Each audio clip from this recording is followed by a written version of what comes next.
je m'appelle Khatari Mbaye, je suis le coordonnateur national du programme de microfinancement du Fonds pour l'environnement mondial, encore appelé GEF Small Grant Programme, le programme de petite subvention du FEM. C'est un programme administré par le PNUD, c'est un programme de l'UNOPS, mais qui est confié au PNUD et qui intervient dans 136 pays.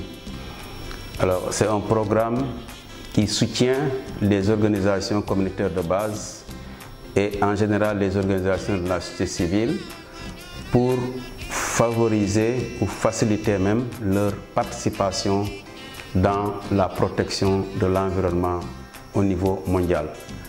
Ce programme intervient au Sénégal depuis 1993, donc plus de 20 ans. Et il soutient les projets communautaires dans 6 domaines de priorité du FEM, dont la biodiversité, les changements climatiques, la dégradation des terres, la gestion durable des forêts, les eaux internationales, les polluants organiques persistants, le renforcement de capacités. Du point de vue biodiversité, le programme a orienté dès le départ ses actions vers la protection des aires protégées. Les aires protégées telles que les parcs, les forêts classées, les forêts communautaires et les communautés qui vivent à la périphérie de ces aires protégées développent des projets pour aider un peu à la contribution de la protection des ressources naturelles dans ces aires protégées qui, la plupart, sont conservées par le gouvernement. Et quand vous prenez le cas des parcs, des réserves, les forêts classées, il y a souvent des documents de planification qui orientent, disons, les actions qui doivent être menées pour aider à la protection de la biodiversité. Souvent, c'est des plans d'aménagement et de gestion ou bien des plans de travail annuels. Il y a toujours des documents de base, en tout cas, élaborés par les services techniques en charge de la protection de ces sites. Et au moment même d'élaborer ces plans d'aménagement et de gestion, donc les documents de planification, les documents de référence, on implique les populations. C'est pourquoi dans la plupart de ces documents, vous avez toujours des actions qui sont prises en charge par les communautés, parce que c'est des actions c'est des communautés qui sont souvent mieux indiquées pour les dérouler. Si je prends l'exemple du parc de la Langue de Barbarie, les éco-gardes qui, de tout temps, ont collaboré avec l'équipe du conservateur dans le suivi écologique des sites qui accueillent l'îlot de reproduction, qui accueillent par exemple les oiseaux migrateurs, ou bien dans les sites de reproduction des tortues marines. Vous avez une équipe de personnes issues des villages périphériques qui travaillent main à la main, qui travaillent en collaboration donc avec les services techniques.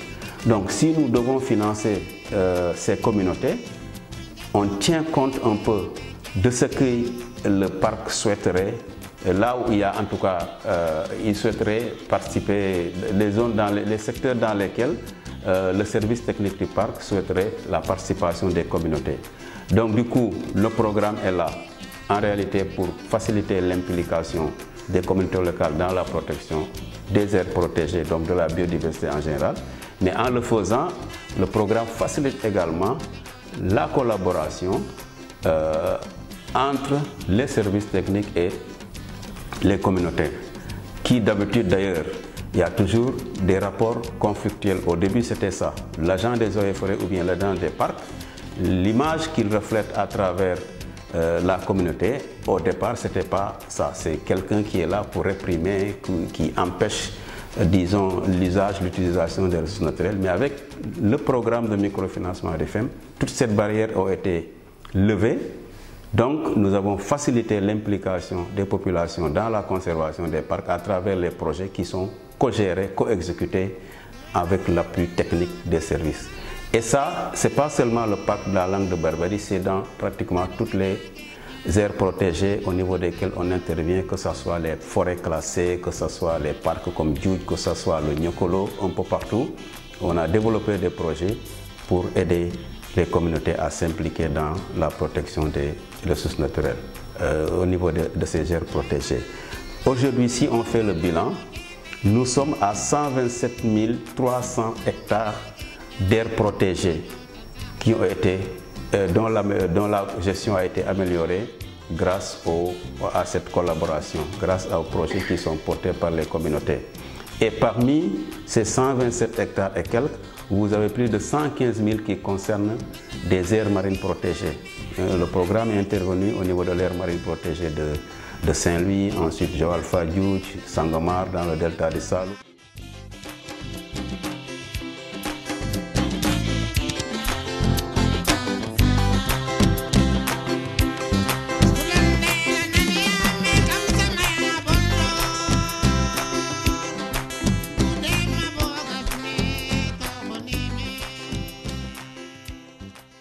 Donc, vous avez vraiment cette collaboration, cette cogestion qui a été vraiment améliorée et facilitée par le programme. En plus de ces aires protégées aussi, nous sommes présents dans les réserves de biosphère. Les réserves de biosphère, c'est des sites classés par l'UNESCO, où il y a 5 réserves de biosphère au Sénégal, celle de Sénégal-Mauritanie, donc la réserve de biosphère transfrontière du delta du fleuve Sénégal.